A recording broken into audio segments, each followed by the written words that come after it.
네, 안녕하세요. 전산회계 운용사 2급 필기 자격증 강의입니다. 자, 이번 시간부터는 원가회계편 이론 강의를 같이 진행해 보겠습니다.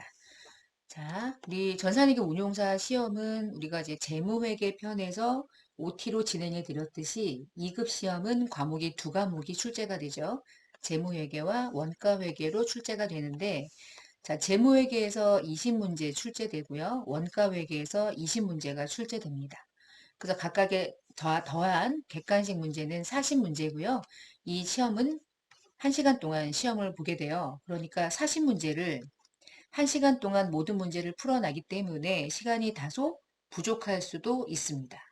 그리고 각각의 20문제, 20문제 중에서 얘는 과락이 있어요. 한 과목마다 40점 이상의 안 되면 한 과목에서 100점을 맞아도 불합격이 됩니다. 그래서 두 과목 다 어느 정도의 평균적인 점수를 내어야만 합격이 된다는 거고요. 두 과목을 모두 다 더해서 합격은 60점 이상이 나왔을 때 합격이 되고요. 필기 자격증에서 합격이 되셔야지 이제 실기 시험을 응시하실 수 있는 기회를 얻기 때문에 자, 필기 시험이 매우 중요하죠. 특히 운용사 시험은 그렇습니다. 다른 타 자격증 시험하고는 좀 다르게. 자, 원가 회계는 객관식, 그러니까 필기 시험에서는 매우 중요하고요. 자, 실기 시험 보실 때는 원가가 차지하고 있는 비중이 상당히 낮습니다. 그래서 원가는 필기 시험만 잘 패스하시면 되겠어요. 실기는 상대적으로 좀 쉽습니다. 그러니까 처음 접하기 때문에 어려울 수 있지만 상대적으로 좀 쉬워요. 재무는 실기가 좀 더 어려워질 수도 있고요. 실무적인 부분들을 회계 처리를 좀 디테일하게 깊이 있게 문제가 나오는 것들도 종종 있기 때문에 그래요. 자, 지금 이 시간부터는 원가 회계 필기 시험을 준비하는 객관식 20문제를 잘 풀어내기 위한 이론 정리를 하겠습니다. 자, 우리가 원가 회계는 전체 이 시험 문제가 나오는 범위가 다음과 같아요. 원가 기초 개념을 물어보는데 좀 단락이 많죠.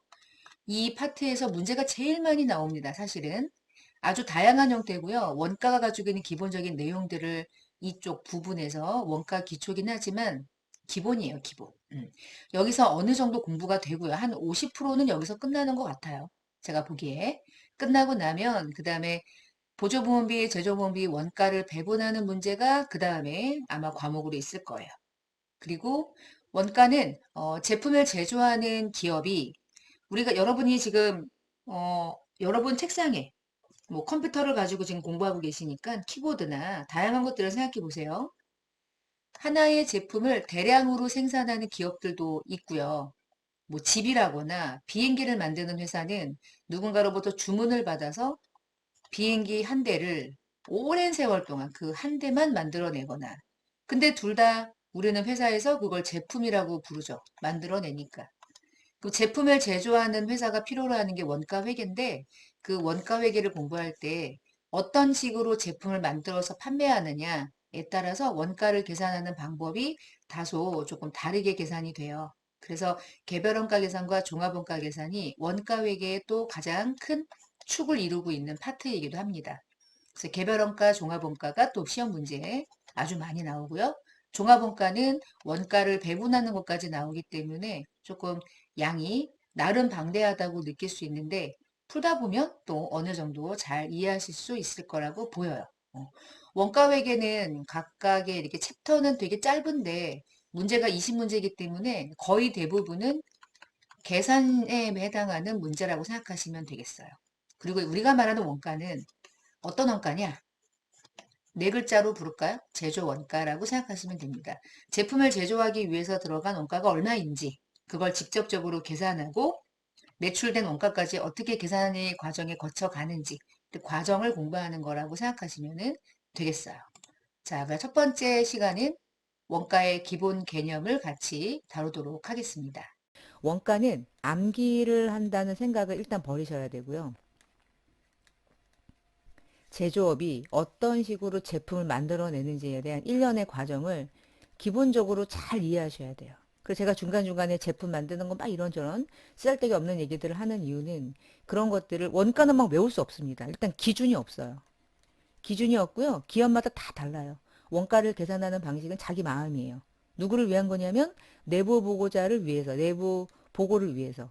CEO, 경영을 하는 자들이 의사결정에 도움이 되도록 원가를 보고하는 과정인 거지 이게 외부 정보 이용자에게 보여주고자 하는 게 아니기 때문에 원가는 기본적으로 기준도 없다.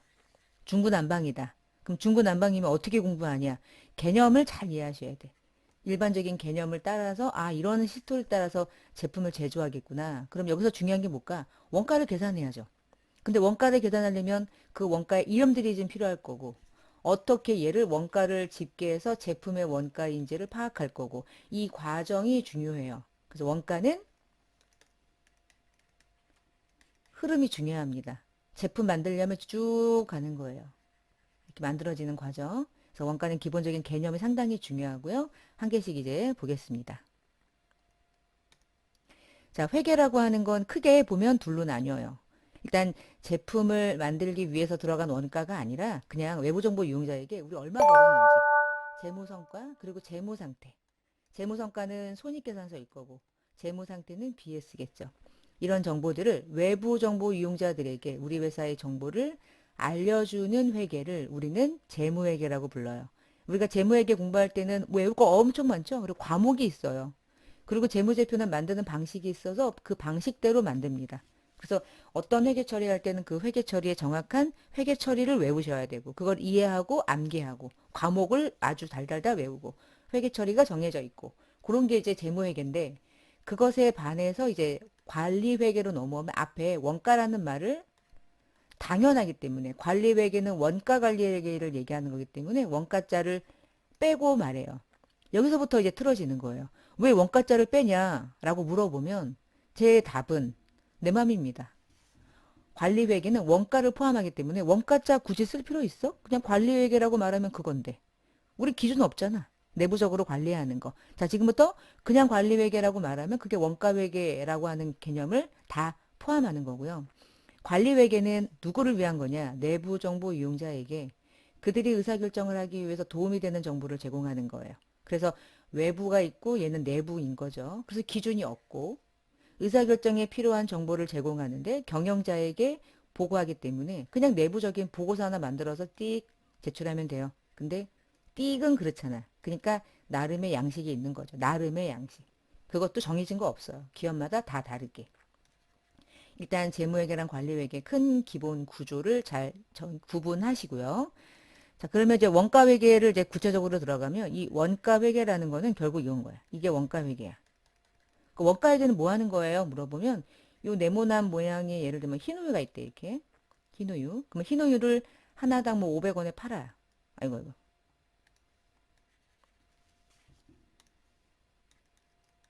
판매가가 500원이에요. 그러면 얼마의 원가를 가지고 판매하고 있는 건지 이게 차이가 나면 이게 결국은 하나를 팔 때마다 벌어들이는 이익의 개념인 건데 요 금액을 우리는 제조원가라고 부르기는 하는데 생각해봐요. 흰우유 한 꽉을 만들기 위해서 들어가는 원가를 계산한다는 건 정말 쉽지 않은 일인 거예요. 우리가 우유 만들 때 하나씩 만드나? 원유, 여러분 원유를 투입할 때 한 개씩 한 개씩 이렇게 투입하기보다 일단 아주 많은 대량의 원유를 사 와서 하나하나 가게 담기 위한 과정이 있죠. 그 과정에서 직원들에게 인건비도 나가고요. 전기도 쓰고요. 수도요금도 쓰고요. 여러 가지 기본적인 비용들이 많이 들어가요. 직원들이 회식하는 것도 다 이 우유 한 깍을 만들기 위한 거예요. 생산직 근로자에게 지급되는 모든 인건비가. 생산직 근로자들은 공장에서 일하죠. 그럼 공장을 운영하기 위해서는 공장이 만약에 이 기업의 소유라면 재산세도 내겠죠. 그러면 재산세도 뭐예요? 이 우유 한 깍을 만들기 위한 또 다른 원가 요소인 거예요. 그래서 이런 것들을 계산하는 게 엄청난 노력이죠. 자, 이런 원가를 계산하는 분야를 우리는 원가회계라고 불러요. 그러면 이런 원가회계를 통해서 이 원가를 구해. 이 원가를 구하는 게 일이겠죠. 중요하겠죠. 이 과정을 공부하는 거예요. 여러분 시험은. 그러면 이 원가회계를 통해서 무엇을 할 거니? 원가가 얼마인지 알아야지. 200원이라고 나왔다. 예를 들어. 그럼 200원의 원가가 들어가서 500원에 팔아. 그러면 300원의 이익이 나죠. 요 이후의 숫자들은 어디에서 필요한 거예요? 재무회계를 위한 거잖아요. 원가를 알아야지 재무회계를 하겠죠. 근데 원가를 알면 그 다음에 뭐 할까요? 야, 원가 200원 들어갔어? 원가 200원보다 조금 더 원가를 절감한다면 이익을 극대화할 수 있겠구나. 무슨 방법이 있을까? 고민해야 되지 않을까요? 그쵸? 고민하지 않고 야 200원이야? 그래 500원에 팔자. 그러지 말고 좋은 경영자의 마인드라면 야, 원가를 좀 감소시킬 수 있는 방법을 생각해봐. 전기를 왜 이렇게 쓸데없이 쓰는 거야? 예를 들면 야, 공장을 관리할 때 들어가는 관리비를 좀 절감해보자. 그러면 원가를 절감할 수 있잖아. 원가를 절감하면 소비자에게 판매하는 판매가도 조정할 수 있잖아. 우리가 내고 싶은 마진은 그대로 유지하면서. 좋죠. 경영 마인드는 좋죠. 그러면 이런 식의 의사결정하려면 이게 얼마인지 알아야죠. 그러면 원가 회계를 통해서 두 번째 하는 일은 내부적으로 관리하려고. 원가를 통제해야죠, 이제. 더 원가를 증가시킬 수밖에 없는 이유가 있을 수도 있고, 감소시킬 수 있는 방법도 있고, 그걸 통해서 판매가를 조정할 수도 있고, 대부분의 기업들은 원가를 감소시켜도 판매가를 올리죠. 뭐 악덕 기업들이죠, 뭐. 근데 악덕 기업이라고 못하죠. 나도 만약에 제품을 제조하는 어떤 제조업을 운영하는 내가 CEO라면 판매가를 내가 막 고객들을 사랑하는 마음이 커서 이거를 내린다는 건 쉽지 않은 일인 거예요. 이걸 내리기보단 이걸 유지하고 우리 회사의 직원들의 공장에서 일하는 직원들의 복지 후생을 위해서 월급을 올려주거나 공장에서 잘 휴식할 수 있는 휴게실을 만들거나 저는 그럴 것 같아요. 그렇게 해서 원가를 유지하는 건 좋은 방식이죠. 이거를 올리면서 판매가를 막 올려. 그건 또 좀 너무한 거고. 우리 고객의 입장에서는 자 이런저런 얘기를 막 해요. 원가는 이런 거 하는 거야. 그래서 원가 회계 지금부터 공부할 때는 두 가지의 목적이 있어요. 재무 회계와 관련된 정보도 제공하고 통제 목적의 관리 회계 목적도 가지고 있어요. 둘 다 가지고 있어서 원가 회계라고 하는 분야는 기본적으로 재무 회계나 관리 회계 양자 모두에 큰 영향을 미쳐요. 관련이 있어요. 그러니까 중간 단계라고 보시면 돼요. 교집합이라고 생각하면 되고요. 자, 위에 있는 거는 뭐 이제 읽어보시면 되겠고요. 원가가 안 되면 원가가 계산이 안 되면 손익계산서에 있는 그 원가를 모르니까 이거 X고요. 그러면 BS도 재무상태표도 X죠. 가장 첫 출발, 그리고 가장 중요한 거, 매우 의사결정 영향을 미치는 거, 가장 핵심은 제조업에서는 원가라고 말해도 이거는 절대 이거는 뭐 과한 얘기가 아닌 거예요. 원가를 모른다, 틀렸다, 다 말짱 도루묵이에요. 많이 팔아봤자 손익이 얼마인지 모르면서 그냥 팔기만 하는 구조가 되는 거니까 겉핥기 형식. 자, 이번 시간에는 원가에 대한 기본적인 개념을 잘 정리하시고 이게 원가가 가지고 있는 힘이고 원가 회계를 공부하는 의미겠구나. 그런 개념을 약간 흥미를 좀 가져야 돼요. 그러니까 여러분이 가지고 있는 모든 물건들을 보세요. 만들어진 거예요. 만들어졌다는 얘기는 누가 만든 거죠. 그럼 만들 때 얼마 들어갔을까? 얼마냐에 따라서 판매 가격이 결정됐겠죠. 그러니까 다이소에서 하나당 1,000원에 파는 거 원가가 얼마겠어요? 모르죠. 아무도 몰라요. 왜 모를까요? 내부적으로 하니까. 누가 우리에게 보고합니까? 재무회계나 하는 거지. 원가를 외부에 보여주면 큰일 나는 거예요. 그런 게 원가인 거죠. 그래서 원가 회계가 가지고 있는 기본적인 목적, 뭐 이런 게 시험에 나올 수는 있겠죠. 말을 외우시면 안 되고 개념을 외우셔야 돼. 왜냐면 이렇게 똑같은 글씨로 나오는 시험이 아니야, 원가는. 원가는 기준은 없고 개념을 잘 이해하는 게 중요해요. 그래서 개념을 이해하면 그냥 막 읽으면서 찾는 거예요. 자, 그래서 원가회가 가지고 있는 기본적인 목적. 제품의 원가를 계산하는 거예요. 그래서 기업이 제조하는 제품의 원가를 결정하고 그게 나중에 판매되면 매출원가, 안 팔리면 기말재고자산. 그걸 결정하게 돼요. 그래서 원가회계는 상기업은 안 하는 거예요. 선생님, 원가회계는 상기업도 원가 있잖아요. 이렇게 물어보면 상기업에서 말하는 원가는 공부하지 않아요. 상기업에서 말하는 원가는 재무회계에서 공부하는 거야. 이렇게 T자 교정 그려가지고. 상기업은 기초에 몇 개 있었고 그냥 사와요. 사와서 안 팔린 건 기말, 팔리면 매출원가. 그냥 바로 나오는 거예요. 그래서 우리가 원가 회계를 얘기할 때는 상기업은 절대 원가 회계에서 관계가 없는 기업이야. 원가 회계는 누구를 위한 거냐? 무조건 제조기업. 이거 시험에 많이 나오겠죠? 원가 회계는 상기업도 원가 회계가 필요하다. X. 상기업은 필요 없다. 취급 안 해. 상기업은 무식한 기업. 우리끼리. 그냥 무식하다는 뜻, 그게 무식하다라는 말을 하는 게 아니라 상기업은 원가 회계가 필요 없다. 제조업은 중요하다. 이런 의미인 거예요. 뭐 무식하다는 게 진짜 무식하다는 그런 의미가 아니라 제조기업은 단기에 1년 동안 제품을 만들 때 얼마의 제조 원가가 들어갔는지 계산을 해야 돼. 그래서 제품의 원가를 계산하는 이 정보는 외부 공포용 재무제표에 계산되는 이 두 개의 금액을 계산하는 근거가 되죠. 실제 제품을 제조할 때 들어간 원가를 외부에 보고하진 않아요. 매출 원가를 보여줄 뿐이지. 두 번째는 이렇게 원가를 해서 뭐 하는데 내부적으로 계획하고 통제하려고요.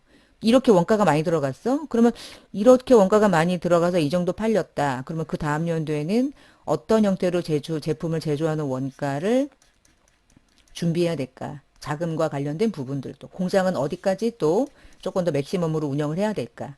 그리고 내부적으로 원가가 더 많이 생각보다 많이 나갔다면 그 원가를 어떻게 하면 내부적으로 좀 절감할 수 있는 방법이 있을까? 통제. 이런 여러 가지 원가 정보를 유용하게 제공하는 용도로도 이제 원가 회계가 필요한 거고요. 세 번째는 의사결정을 해야 돼요. 여러 가지 안이 있어요. 원재료 중에 A, B, C, D가 있대. 이렇게. 공장을 운영하기 위해 기계가 A, B, C, D가 있대. 여러 가지 늘 선택이 있어요. 그 중에 뭐가 가장 좋을까? 돈만 보진 않고요. 그러면 뭐가 가장 좋을까는 지금 현재 어때? 원가 좀 보고 해봐. 지금 현재 이 상태야. A라는 원재료를 가지고 이렇게 만들었어. 품질이 이 정도야. 뭐가 좋을까? 이런 의사결정할 때 중요한 정보를 갖추게 돼요. 최선의 선택을 해야만 하니까. 그래서 무조건 원가를 절감시킨다도 아니고 무조건 올린다도 아니고 향후 계획하고 통제 하에서 의사결정을 하겠죠. 이게 원가 회계라고 하는 기본적인 회계가 가지고 있는 목적이 돼요. 자, 이제부터 원가라고 하는 걸 뭐라고 부르냐면 원가는 코스트 이렇게 불러요. 그래서 코스트 코 뭐 이렇게 부르는 데 있죠? 그게 다 이제 원가처럼 팔아먹는다 뭐 이런 뜻인 거야. 예를 들어. 그러면 이 원가라는 건 뭐니? 이런 거죠. 우리가 이제 어떤 하나의 물건이든 서비스든 이런 걸 만약에 누군가에게 공급하게 된다면 그것을 만들기 위해서 들어간 온갖 지출된 것들. 이것을 만들기 위해서 지출된 것들. 근데 그 지출된 게 대부분 돈으로 나가겠죠. 우리 이제 오징어 같은 거 이제 사 먹잖아요. 그럼 오징어도 어쨌거나 바다에서 오징어를 어업을 해서 말려서 일정 뭐 가공을 해서 만약에 뭐 오징어 구이로 팔다거나 만약에 그런다고 하면 오징어 여러분 아시죠? 바닷가에 가면 이렇게 빨랫줄 해가지고 이렇게 널어 놓는 거. 그럼 널어 놓을 때 이 바닥 공기가 중요하단 말이에요. 제 생각에. 그러면 공기가 잘 이렇게 순환돼 가지고 이런 뭐 미역도 마찬가지고 이렇게 바닷가에다가 이렇게 줄 달아놓고 막 이렇게 말리잖아. 그럼 말리는 게 중요하거든. 꽃감도 마찬가지고. 그럼 공기가 가지고 있는 이 음식의 공기가 가지고 있는 힘이 엄청나. 그런데 이 공기가 이 제품 하나에 들어간 얼마의 원가를 보유하고 있는 건지, 이 공기는 이 제품 하나에 얼마의 원가인지를 얘기할 수 있을까요? 공기는 돈 주고 사는 게 아니잖아요. 자연이잖아요. 그러면 공기가 이 제품을 만들 때 중요하긴 해. 신선한 맛, 어떤 바다 냄새 이런 거를 주긴 하지만 그 자체를 어떠한 측정된 금액으로 산출해서 원가가 얼마 들어갔지라고 하는 걸 기입할 수는 없죠. 말도 안 되는 얘기했을까요? 아니요, 그렇지 않아요. 정말 중요한 얘기인 거예요. 그러면 이 공기를 얼마로 측정할까? 못해요. 자, 이 얘기는 원가는 화폐 단위로 측정한 것이 원가인 거야. 공기는 원가가 될 수 없어요. 맞죠? 공기는 원가가 될 수 없는 거예요. 그래서 우리가 재화나 용역을 만들고 얻기 위해서 희생된, 지출된 경제적인 자원을 화폐 단위로 계산된 것들을 원가라고 불러요. 그래서 화폐 단위로 측정되지 않은 공기 같은 것들은 원가가 될 수 없는 거예요. 돈이 나가야 돼. 그리고 여기서 말하는 원가라고 하는 개념은 크게 둘로 나누는데 소멸 원가, 미소멸 원가 이렇게 구분을 하거든요. 근데 소멸 원가, 미소멸 원가는 뒷장에서 얘기할 거예요. 잠깐 이렇게 보시면은 제품을 만들 때 만약에 원가가 이렇게 100원어치가 들어갔대요. 100원어치가 들어가서 이제 제품이 됐어. 원가가 이제 원가를 제품이라는 원가를 만들기 제품이라는 것을 만들기 위해서 원가가 100원어치가 들어간 거예요. 근데 이게 제품이 됐대요. 쉽게 생각하면. 근데 이 중에 제품이 된 게 10개인데 이 10개 중에 제품을 만들면 팔 수 있죠. 팔면 돈을 벌죠. 그러면 자산이에요. 근데 100원어치 중에서 90원어치는 제품의 형태도 있는데요. 10원어치는 움직이다가 아니면 쌓아놓다가 깨진 거야. 아니면 누가 도난당했어. 아니면 불이 났대. 그럼 여러분 100개 중에 90개는 제품으로 있지만 10개는 손실됐거나 재해로 인해 가지고 소멸됐대요. 그러면 원가가 100원이었긴 했죠. 원가가 100원이었긴 했는데 결국은 이거 두 개 중에 6위로 갔네? 손실이 돼버렸네요. 원가라고 하는 건 이후에 팔았을 때 돈이 될 거라고 하는 기대가 있어야지 원가인 거예요. 근데 얘는 아니잖아요. 그럼 얘는 뭐야? 얘는 원가예요? 아니요, 비용이죠. 영업의 비용. 100원의 원가라고 처음에는 계산했지만 이 중에 결국에 제품이라는 형태로 남아있지 않고 잃어버리거나 도난당하거나 아니면은 재해로 임어서 손실이 났을 때 우리가 회계 처리를 이렇게 했었죠. 제품을 10원만큼 사라지고 무슨 회계 처리할 때 손실로 처리해요. 그러고 나서 걸었죠. 적요사항 8번에 타겟형 대체를 걸어요. 이유는 제품이 정상적으로 가야 할 경로로 가지 않았다는 걸 체크해 주는 게 타겟형 대체라고 하는 적요 기능키였던 거예요. 그럼 결국은 영업의 비용이 된 거잖아. 그러니까 원가가 아닌 거야, 결국에. 그래서 원가가 투입됐는데 완성됐어? 아니면 원재료로 있어? 제공품으로 있어? 어쨌거나 미래에 경제적으로 돈 들어올 것 같아? 그러면 자산이 되는 거고요. 그 정확한 이름은 재고자산이 되는 거예요. 근데 없어졌니? 즉시 비용, 타겟형 대체, 그리고 비용. 비용, 원가 아니고 비용. 자, 비용을 우리는 이제 영어로 뭐라고 많이 부르냐면 비용은 expense 이렇게 불러요. 코스트는 원가, 비용은 소비된 거, 아예 없어져 버린 거. 그러면 자산으로 다시 가는 거예요. 자산 중에 제품이라고 얘기를 들어볼게요. 제품이 이제 90원어치 있어요. 90개 있고요. 근데 그 중에 안 팔렸네? 원가 맞죠? 제품이라는 원가 만들어진 거 맞죠? 근데 이 중에 안 팔린 게 20이고 팔린 게 70이면 팔린 건 뭐예요? 우리 팔렸을 때 드디어 매출원가라고 부르죠. 근데 그 매출원가는 원가라는 이름의 비용이잖아. 그쵸? 재고자산은 남아있는 거죠. 안 팔렸죠. 자산이죠. 근데 이 비용과 이 비용은 다르죠. 이 비용은 무슨 비용이에요? 이건 원가로 만들어진 제품이 드디어 외부로 유출돼서 우리 회사 내부에 소멸된 거죠. 그래서 걔를 우리가 소멸원가 이렇게 부르고요. 재고자산으로 남아있는 건 원가가 발생돼서 원가가 투입돼서 제품으로 완성됐는데 아직 안 팔린 거죠. 아직 안 팔렸으니까 소멸되지 않았죠. 그래서 걔를 미소멸 원가다 이렇게 불러요. 그래서 미소멸 원가가 뭐예요? 원가가 발생돼서 투입이 됐는데 그게 안 팔리고 남아있어. 창고에 있어. 그게 미소멸 원가. 정확하게 재고자산. 근데 팔렸어. 그 원가 드디어 팔렸어. 그래서 매출 원가라는 비용 됐어. 그 원가를 우리는 소멸 원가다 이렇게 불러요. 그래요. 얘도 소멸 원가라고 부를 수 있어요. 근데 정확하게 말하면 이 원가는 이렇게 파생되는 거야. 이렇게. 얘는 기본적인 손실 계정으로 처리가 되는 거고. 정상적인 과정은 요 과정이겠죠. 그러니까. 자, 그래서 비용과 원가는 조금 다르게 인식을 하시면 조금 더 원가 공부할 때 이제 폭넓어지고요. 그래서 미래에 경제적인 효익을 획득할 수 있느냐 없냐를 가지고 야, 소멸됐어? 끝났구나. 미소멸이니 여전히 남았구나. 자, 일반적으로 원가 회계에서 언급하는 원가는 원가 회계에서 원가라고 부르는 원가는 제품을 제조하는 활동에서 투입됐고 제품 생산에서 소요되는 지출된 금액을 우리는 정확하게 제조 원가 이렇게 부르는 거예요. 그래서 용어를 이해할 때 원가라는 개념과 비용이라는 개념을 기본적으로는 잘 구분해야 될 필요가 있고 근데 이제 뒤에서 공부하시면 아시겠지만 우리 원가는 관례적으로 원가라는 이름과 비용이라는 이름을 막 왔다 갔다 써요. 왜 그러냐면 요 생각을 하셔야 돼. 자, 원가 회계라고 하는 이 회계 분야로 딱 넘어오는 순간 재무 회계를 얘기하는 거 아니고 세무도 얘기하는 거 아니죠. 원가라는 개념 하에서 얘기하는 거죠. 그러면 제품을 제조하기 위해서 무언가가 이제 소비되잖아요.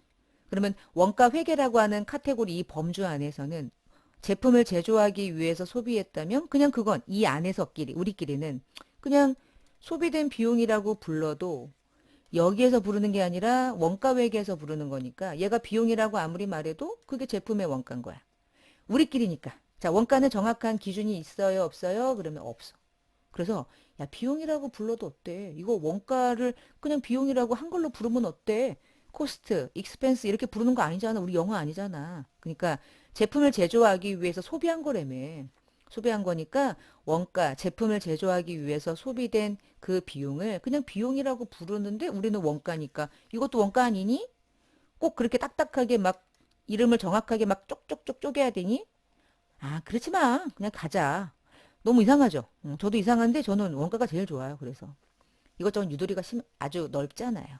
자, 그래서 주요 이제 마지막으로 이제 이 시간에 이제 마무리할 부분은 결국 이거야.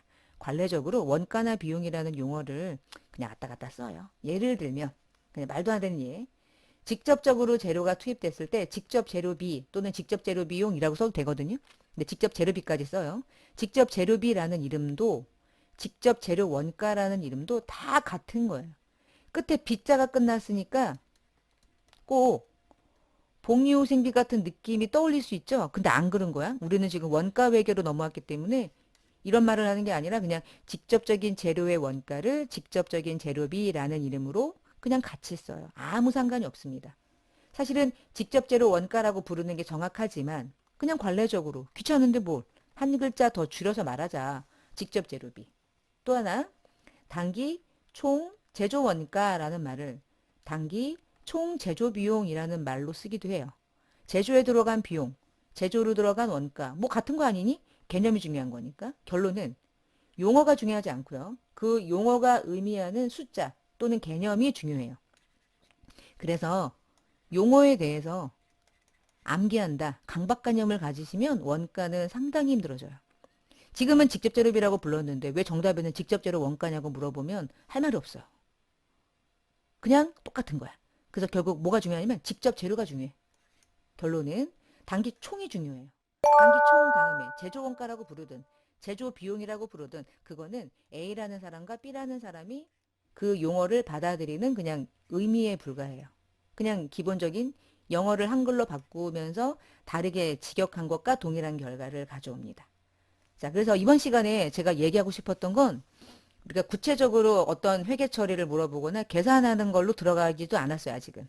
근데 우리가 정확하게 인식하고 들어가야 될 원가는 기본적인 이 원가라고 하는 카테고리 안에서 어떠한 용어로 사용되느냐는 중요하지 않고 이 용어가 어떤 걸 의미하느냐를 더 집중적으로 봐야 된다. 그게 상당히 중요할 것 같아요. 제가 개인적으로. 자, 그런 생각을 하시면서 원가를 공부하시면 훨씬 더 재밌으실 거다. 이렇게 생각이 듭니다. 자, 그래서 원가에 대한 개념이 없거나 원가를 나는 처음 공부한다.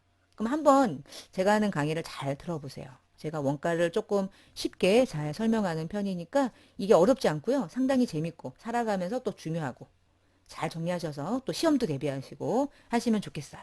자, 원가 외계 첫 번째 시간을 마치고요. 또 다음 시간에 뵙겠습니다. 감사합니다.